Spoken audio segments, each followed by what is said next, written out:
step through the creaking door and into a world of suspense. Today, Randy is airing a classic episode of CBS Radio Mystery Theater, broadcast from 1974 to 1982.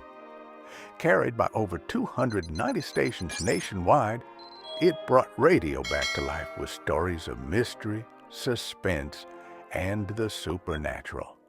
Hosted by E.G. Marshall and Tammy Grimes, it featured legendary voices and unforgettable tales. Now, without further delay, here is tonight's episode. The CBS Radio Mystery Theater presents...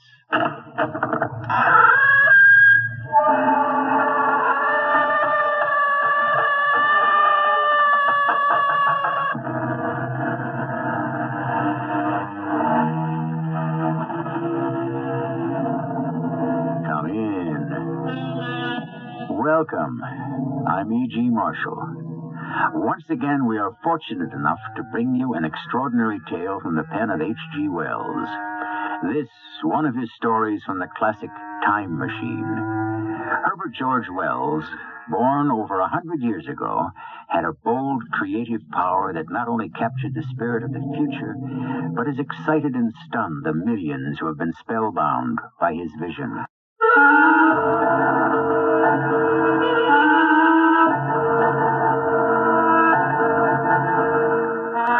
Mystery drama, Search for Eden, adapted from a story by H.G. Wells, written especially for the Mystery Theater by Gerald Keane, stars Lloyd Battista.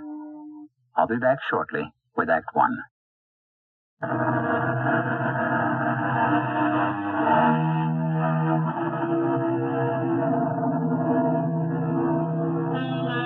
To begin this imaginative account by H.G. Wells, let me start by reading to you how he begins the story.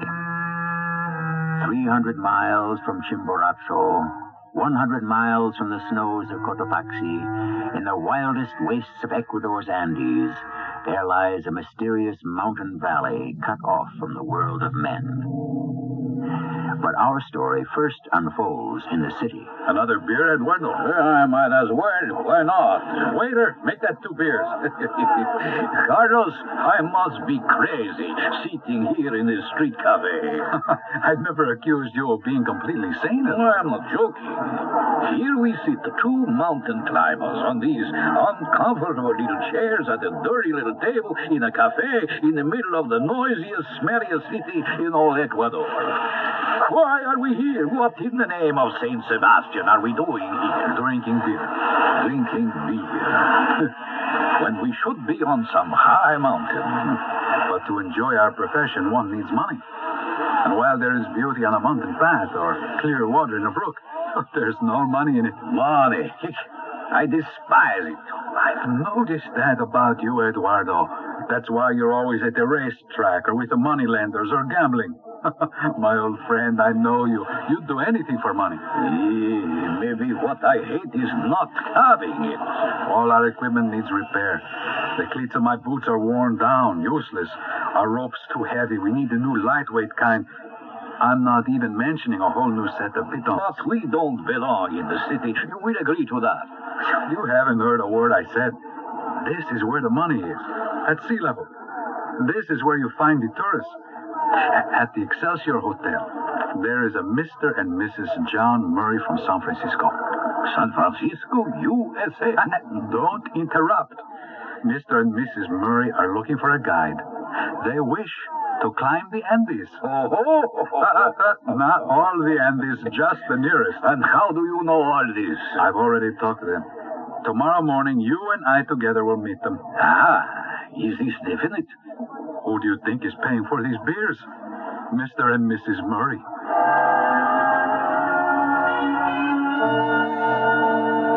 I tell you, gentlemen, my wife and I have traveled extensively all over the world. We've done the Matterhorn and the Jungfrau. I mean, we've been up there, haven't we, Margaret? Oh, yeah. So I said to her, Margaret, here we are in Ecuador. Here we are, and right here on our doorstep, so to speak, the most beautiful mountains in the entire world. That's where you gentlemen come in. Well, so then you're not novices to mountain climbing. You heard, Mr. Murray, Carlos. Matterhorn, Jungfrau. Well, now that you put it that way, not exactly climbing, I'd say. I wouldn't say that, would you, Margaret? No. You went mountain climbing, but you did not climb? I didn't say that. I said we went up the Matterhorn and the Jungfrau. We went up as far as the funicular would take us. The cable car, that is. It's, quite a scary climb. I mean, you have to have a feeling for heights to enjoy it. Wouldn't you say that, Margaret? No, yes. But this time, no little trolley car hanging in the air for us. No, sir. On our feet. So, what say, gentlemen? Well, there are many beautiful places in the mountains, and I would suggest that the first climb be a modest one. Modest? You mean, not too high? Carlos is right. You know, the air is very thin in the Andes, and you must acclimatize yourself to it gradually. But how do you feel about that, Margaret? No point our wearing ourselves out first time round, eh? I have heard of a mysterious hidden valley somewhere in the Andes Mountains, which is like an Eden. Is that true? Oh, Mrs. Murray, no one knows. There is such a legend that this Eden in the Andes Mountains does exist. But I will say this. There is not one mountaineer the whole length of the Cordilleras who has not tried to find that valley. Could we look for it? Kind of a Shangri-La, is it? Well, how about that, gentlemen? How about that? Shangri-La or bust? We could take you up into the area where it is believed this Valley of Eden exists, but the chances are we wouldn't find it. Can we make that our first climb? Yes, Mrs. Murray, we can undertake that climb, but it would be advisable not to be your first. See, Carlos is right. Let us make it the second or the third or fourth climb, and you will be one of the more experienced mountaineers by then. Well, now then, gentlemen, if you don't mind, Margaret and I are going into town to do a little shopping. We always like to look for gifts for the folks back home. How much will you fellas need to start us off the first day? I know you don't have to tell me equipment, food, whatever it takes. Well, I got my trusty little checkbook right here. Now, what would you say? 1,000 start us off? Is that so, Chris? Or dollars, Mr. Murray? Well, I should say not good old American USA dollars. Yes, sir. And I'll come downstairs with you to the hotel desk to make sure they cash it.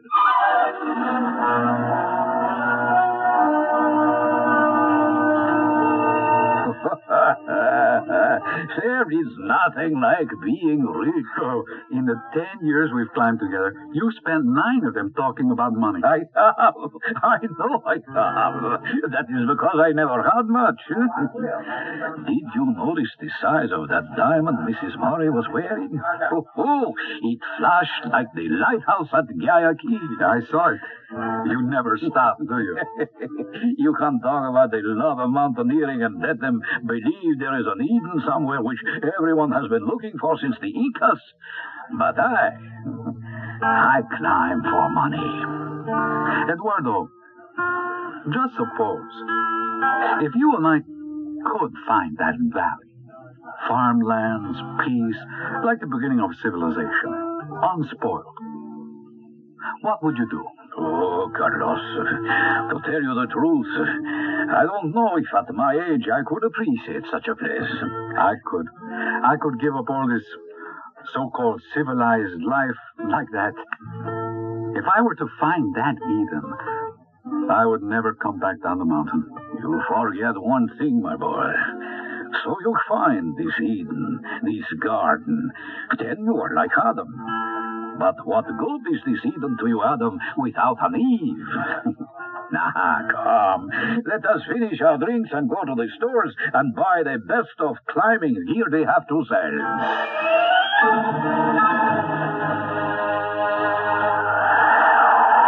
I must say, Eduardo, I never thought we'd be caught in a blizzard sitting in a tent miles up on the side of a mountain. How long do these blizzards keep up, Eduardo? This one could keep going all night. But we will know better when Carlos gets back. How can he tell traipsing around out there? Oh, why don't we ask him when he gets back here? I would advise the both of you to climb into your sleeping bags just in case. Just in case what? I don't wish to alarm you, but the last time Carlos and I were caught in such a snowstorm, suddenly a great wind came up and carried our tent into the air like a great sail. So we always advise, remain in your sleeping bags. Good thinking. You see, Margaret? You get what you pay for. You hire experts, you get expert attention. Hey, here he comes. Oh, stay where you are. I'll tie the tent flaps fast on the inside. It's nasty out there. Carlos, you're covered in ice. You look just like a snowman. Wait, I'll get my hood off. How is it, Carlos? Oh, I think we're in for it. I made about 50 meters in both directions. We're a little protected by a snow peak above us. That ought to hold back some of the winds. Any signs when it'll let up? Well, there's no way of being sure, Mr. Murray. But we are perfectly safe here. Yeah. So, this is where we spend the night, eh, Carlos? Well, we've no choice. If it stops by morning, can we keep on going? I wouldn't like to promise it. I think it would be wise if we turn back. Don't you agree, Carlos? Well, yes, I do. I'm sorry, Mrs. Murray. I know you had your heart set on finding that hidden valley. But I think it's the wrong time of year. Well, can't have everything. We've had a week of different climbs, and I, for one, am very satisfied. I'm so disappointed. Are you sure we can't find the Eden Valley? Mrs. Murray, I would like to find it as much as you would. It's the dream of my life. But right now, the best thing for us to do is to get inside our sleeping bags and settle down for the night. Eduardo and I will keep watch. And we'll keep this lantern lit. It's more comforting to have a light burning during a storm.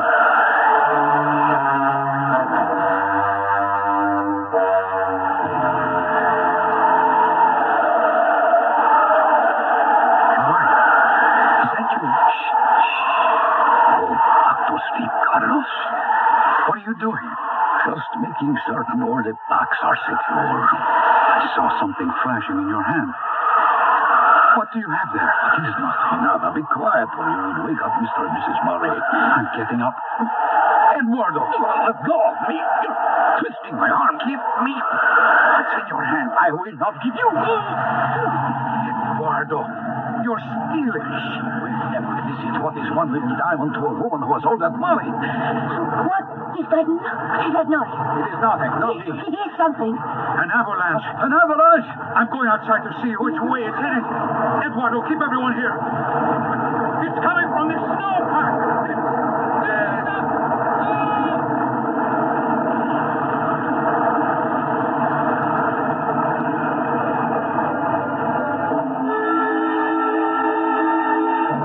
Tons of snow and ice roared down the mountain, miraculously missing the tent and its 3 occupants. Next morning, the sun rose on a landscape completely changed by the avalanche. Eduardo searched for hours for his partner. He found nothing. He led his party back down the mountain, then gathered together a rescue party. For Carlos has completely disappeared. I shall be back shortly with Act 2.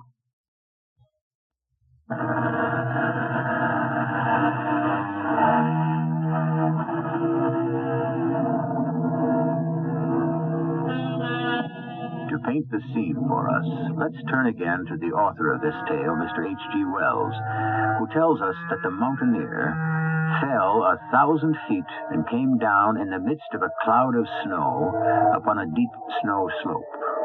Down this he was whirled, stunned, and insensible, but without a bone broken in his body, and then at last lay still, buried amidst the white masses of snow that had saved him. I heard an animal fall over here. No, Doctor. It was over here. Well, put your hand down and touch the big hole in the snow. Yes, Miguel, you are right. Perhaps it is good for eating. Whatever animal it is will have broken its neck, so we have no fear of it. Reach down with me into the snow. Hey. Hello. What is it? Listen. This animal speaks without tongue. Oh, where am I? Am I dreaming? Hello up there. Can you pull me up? A man from the snow. Miguel, it will reach far down. We can both lift him. You hold him by one arm. I'll hold him by the other. Ready? I have him ready to lift. Where am I? Who are you? Oh, he's a poor creature, this man of the snow. He knows nothing. It's a miracle. Nothing broken. I can stand. Speaks like a man. But you don't have to help me. I can stand alone. Touch his face. What are you doing? Feel the coarseness of his hair. It is coarse like a llama's hair. Come along with us, man from the snow. We will hold you and guide you. A man. Oh, you are walking well. That's it. I don't know why you don't let me walk by myself. I am a doctor. I decide. You are imperfect, snowman, and you will fall. We will take care of you. You've fallen into our world. He must have come from the roof. Well, I've come from over the mountains, from way up there on the other side, halfway up to the sun. Way up where? There is mist, and above that, the roof. I assure you, you don't have to drag me along like this. Oh, he is a stubborn one. I have a good mind to let him find his own way. Oh, no, Doctor. The elder says we must be kind to the imperfect ones. What are you talking about, imperfect? If I wasn't in such good physical shape, I'd be dead now in that avalanche. I see where we're going. The snow line ends, and there's a path through green fields. Yes, I can see. See? What is see? Imagine. Way up there it is winter. Down here it is summer. Oh, very strange. He talks much, doesn't he? But his words are elusive. No question. We must take him directly to Juan, the elder. Who is that? Juan? The wise man of our village. There you are. You stumbled. If I hadn't caught you, you would have fallen again. Well, I'm a little shaky, that's all. I've been caught in an avalanche. Fallen thousands of feet. Naturally, on an unfamiliar path, I'm not very steady, but I can see where I'm going. You are doing very well. I think we needn't hold him by the arms. We can lead him by the hands. Oh, I beg your pardon, gentlemen. Now that I look at you closely, I understand. You are both blind, aren't you? Blind? What is blind?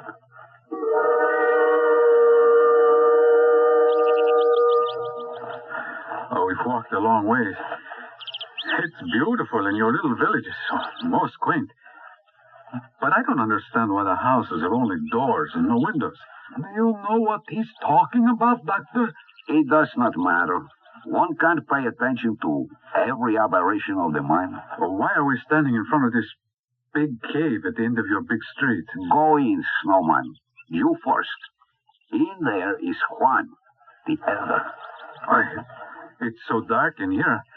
I can't see a thing. Oh, help, I'm falling. Who is it? Who fed on me? What are you doing? Oh, I'm terribly sorry. It's pitch black in this cave, and I can't see a thing. I'm sorry I fell over you. Doctor? Miguel? Who is this? A poor unfortunate we found in the snow. He's full of contradictions.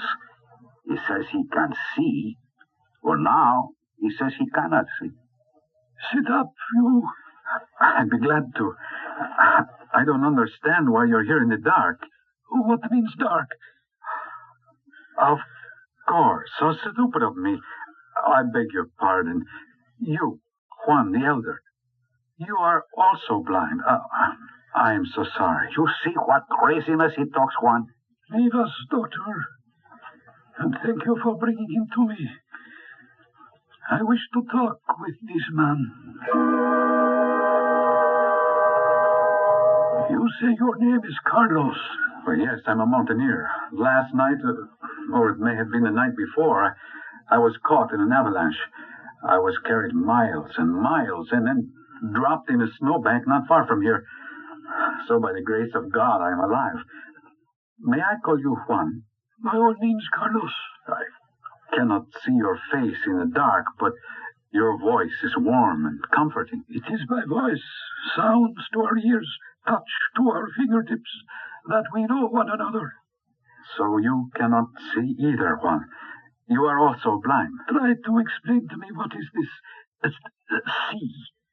There is no one in this valley who will understand you.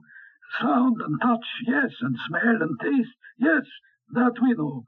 It is all there is between men. We love, bring children into the world, farm the fields, harvest the crops. We lack nothing.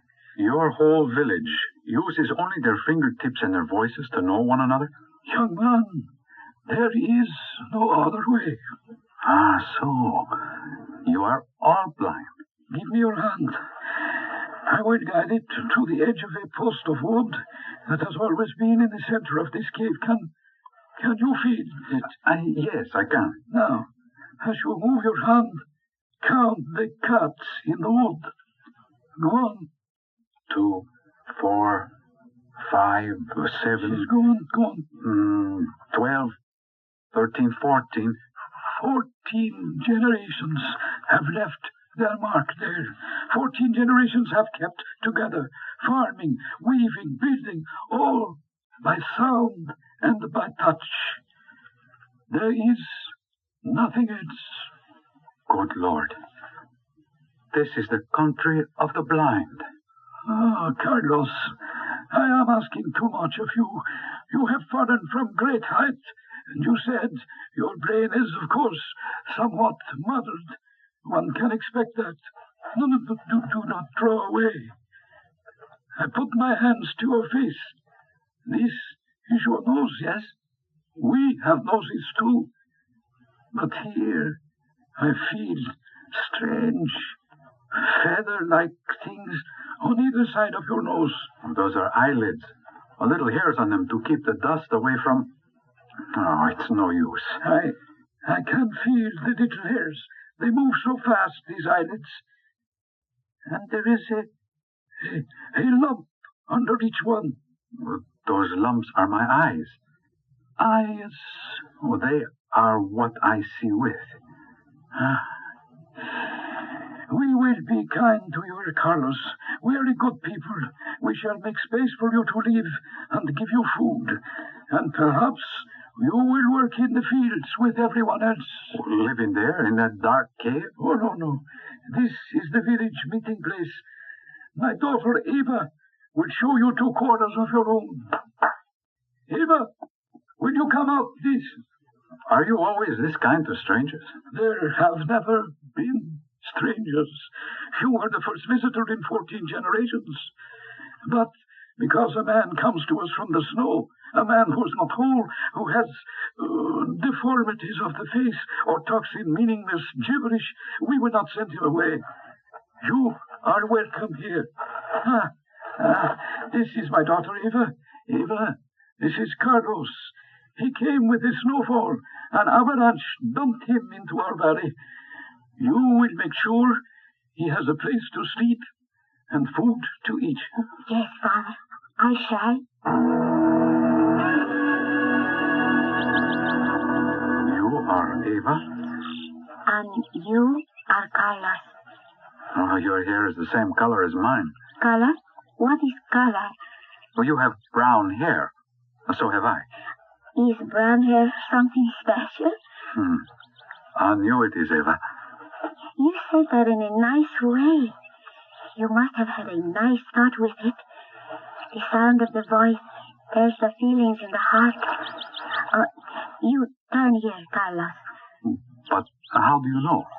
There is a notch in the curb which tells me. All our streets are made at right angles. But I have lived here all my life. Of course, I know my village. It's a miracle to me how an entire village can live so harmoniously and so well without seeing. No one here feels deprived of anything. Whatever this seeing is, it doesn't exist. Ah, this is your door. You go in here. For none of these houses, none of them have windows. Why? Windows? What are they? Or to look out of, to let the light in. Oh, what can I be thinking of? Of course, you would have no need for them. But I would like to learn what windows are. I better hurry if we are going to be friends.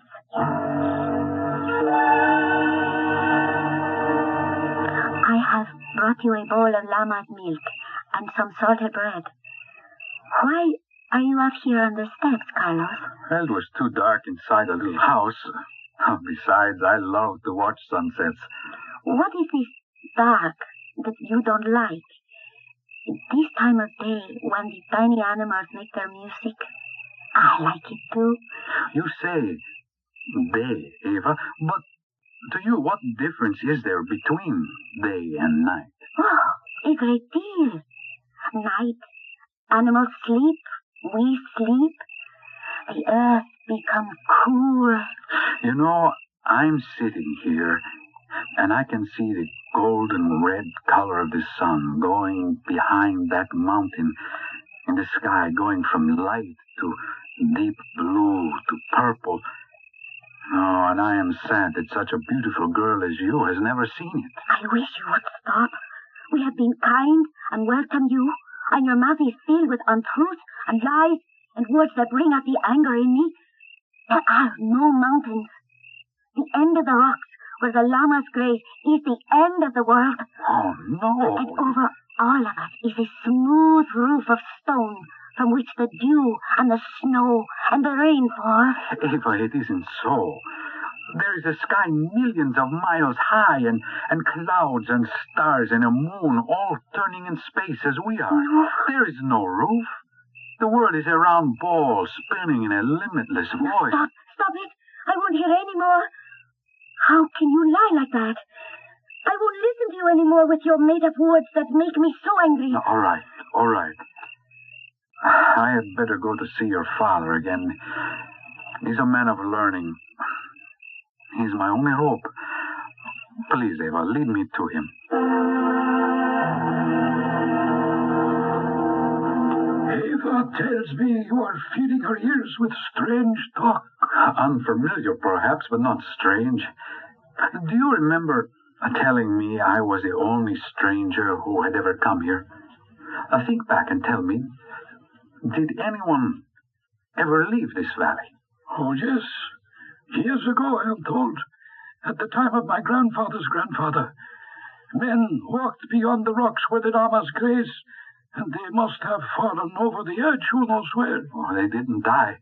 They came to my land and spoke of this valley.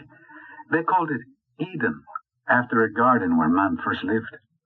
You say the world does not end at the edge of those rocks? More than that. I say that world where I came from is not as happy a place as you have in this valley. That's why I climbed mountains. And you think here you have found your Eden? Well, I'm terribly afraid that I have. And unhappy. Why? Why unhappy? Because it makes me realize the only way man can live without war and disorder, the only way he can exist in peace, man with man, is to be blind. Yes, our young mountaineer is unhappy, even desperate. Alone, he returns to the house they gave him, throws himself on the bed, but cannot sleep. Somehow, he must show these people there is a value to seeing, especially Eva, the last person he wants to hurt, and the first person in his heart. I shall return shortly with Act 3.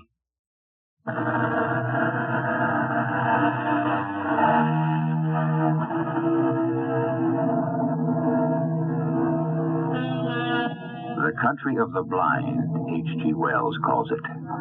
These people lived a simple life, he writes. They toiled, they had food and clothing, they had days and seasons of rest, they had music and singing, and there was love among them. Then why was it in such an ideal community that Carlos, the young mountaineer, was so desperately unhappy. Don't stand behind me, snowman, watching me spade the earth. Come forward. How did you know it was me, Doctor? Your back is turned. Of course, I forgot. You don't need to see someone to know who it is. You have been here for so many days, and you still insist on foolish talk. You're the only one in the whole valley who laughs at me. Quite true, snowman, because I am honest. I would rather laugh out loud than hide pity and scorn, as they do. Now go away. I have a lot of spading to do. I suppose everyone in the valley is so healthy you can afford to spend time on your farm, huh? Everyone works the land, whether he be doctor, butcher, shopkeeper, or even the elder. I didn't know that. I cannot dig properly with you hovering behind me. I'll go. Carlos, you have no more powers than the rest of us have. Less. You stumble to distinguish sounds. Your stars and moons and looking and seeing and all those other words you fancy. Oh, yes, colors, sunlight, all lies. Now, why don't you leave us alone? Go back where you came from. I have heard you with Eva. Eva is not for you. I never said she would. Leave her alone. She's a sweet girl, not to be contaminated. Go away. You're not wanted here. What are you doing with my spade? Put it down. I've had enough of your taunting, you ignorant blind man. I came here looking for peace, and it's those like you who have destroyed it. Now you're trying to destroy me. Get away from me, or I'll use this. Do you hear? I've had enough of this. Come near me, and I'll smash your skull.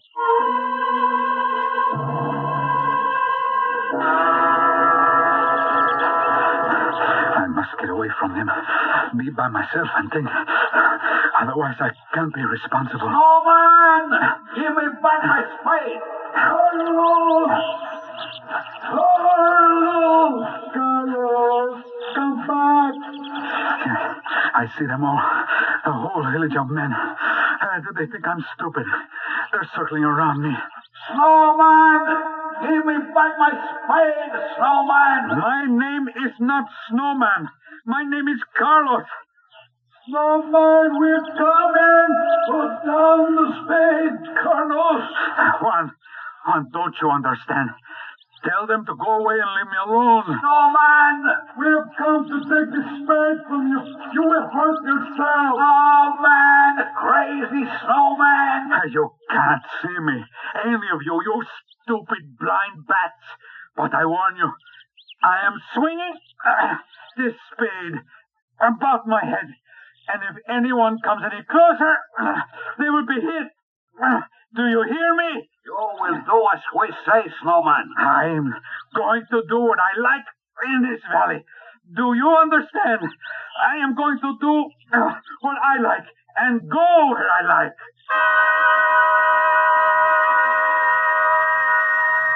You have no idea, Doctor. I don't know where he's got to, Juan. Have you searched the village, the farms? Good riddance, I say. He was a troublemaker. We can't let him wander around alone.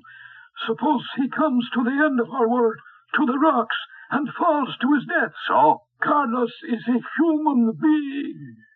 Afflicted with these eyes, as he calls them. Not normal. He has wild thoughts, lives in imagination, in dreams perhaps, but still a human being. There you are, Doctor. There, did you tell Juan that we found Carlos? You found him? Yes, both of us. I was just about to. Doctor, that was sinful of you to pretend you didn't know where the poor man was. I am human, too. It was my spade he took and threw in the tall grass where I can find it. My spade he tried to attack us with. Doctor, is there not some other reason you have for hating our visitor? I have no other reason. You must not be jealous of the time Eva spends with him. Jealousy is not for us. We are all above that. Now, where is Carlos? He's on the furthest farm where you'll almost find us with his grasses. He must be very hungry. It has been 3 days. He won't starve. If the llamas can eat grass, so can he. Good for the digestion. A man, a human being, is hiding. Afraid of us. Afraid of himself. Water came from the roof above us twice since he ran away. He is in the fields, wet, hungry, perhaps desperate. Perhaps he found shelter. I hope so, Miguel. You say you found him in the furthest farm. Very well. I shall go myself. I am sorry, Juan. I brought so much ill feeling to your village. Good. You are wiser now. And you are sorry. Yes, I am sorry. And do you still think you can see? No. No, that was folly. That word means nothing. Less than nothing. Ah, good. I am glad you have realized that. Juan, before you ask me any more questions, for pity's sake, give me some food or I shall die.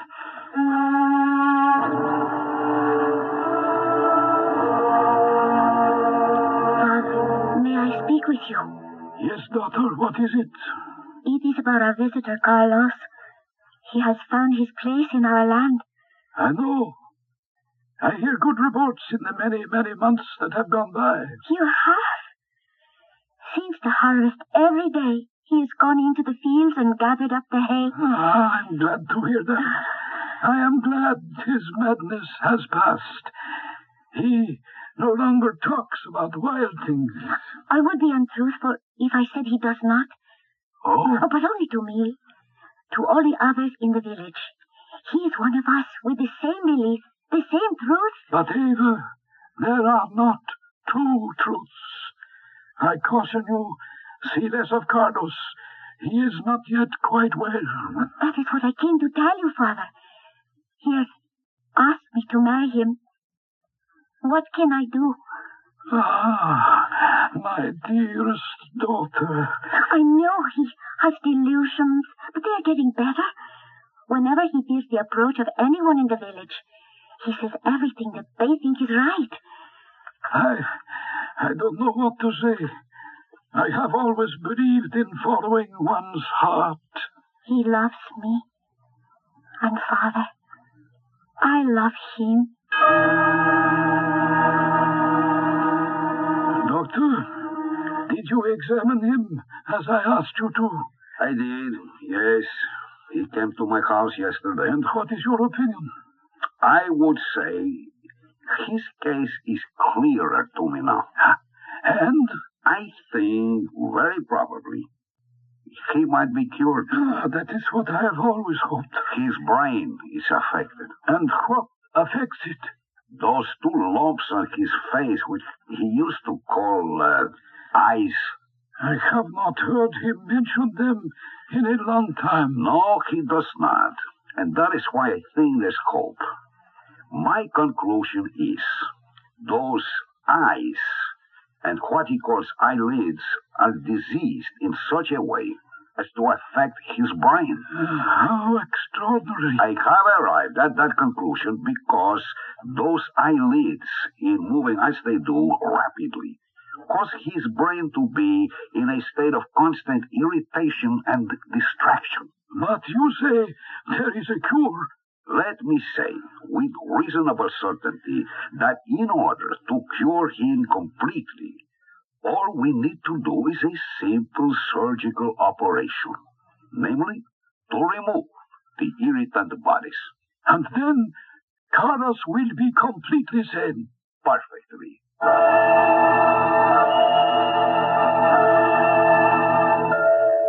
Eva.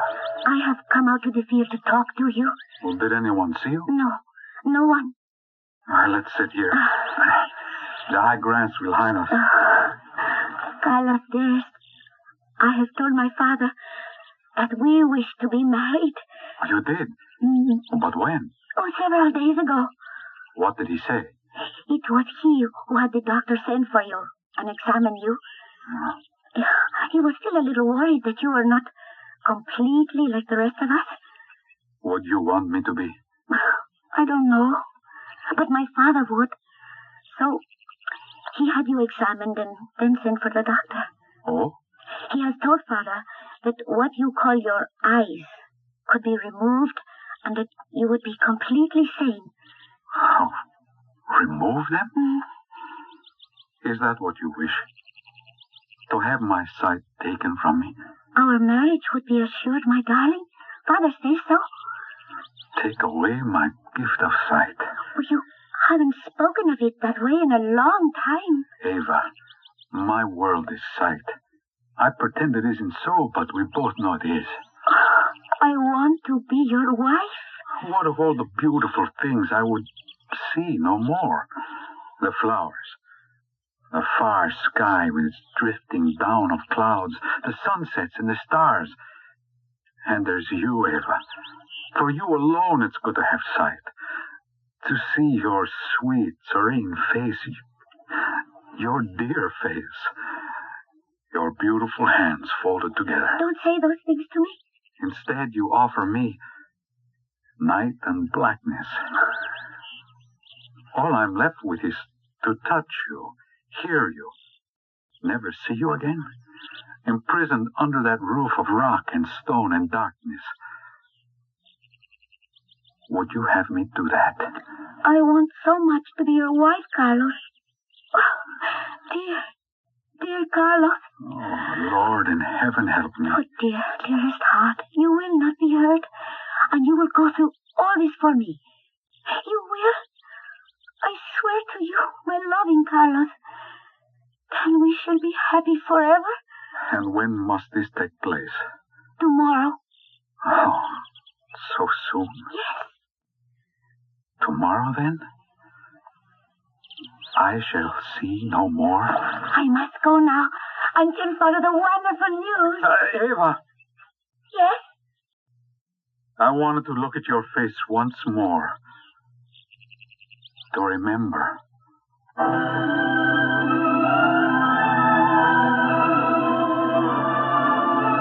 Carlos bent down and picked up a flower. He didn't know its name, but he marveled at its petals and its color. Eva had almost disappeared from the fields. Holding the flower, Carlos turned away from the Valley of the Blind and started to the mountainside where the snows began. He was a mountaineer, and he would climb again and search for another Eden. I shall return shortly.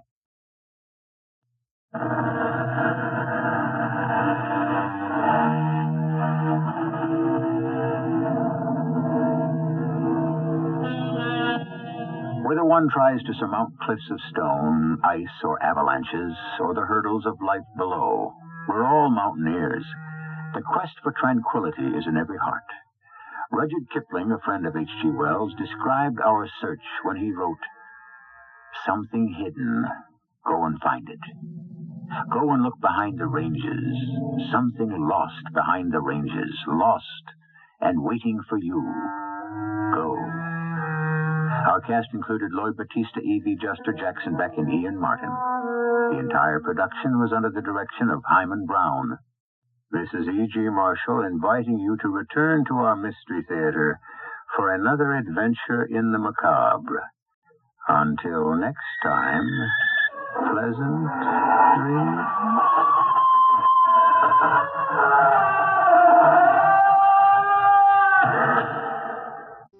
Well, folks, that's all for tonight's broadcast here on Randy's Old Time Radio Shows. Now, bringing these golden oldies back to life takes no small amount of time and effort from our good friend Randy, cleaning up the audio, converting the files, and making sure each show has the best audio possible.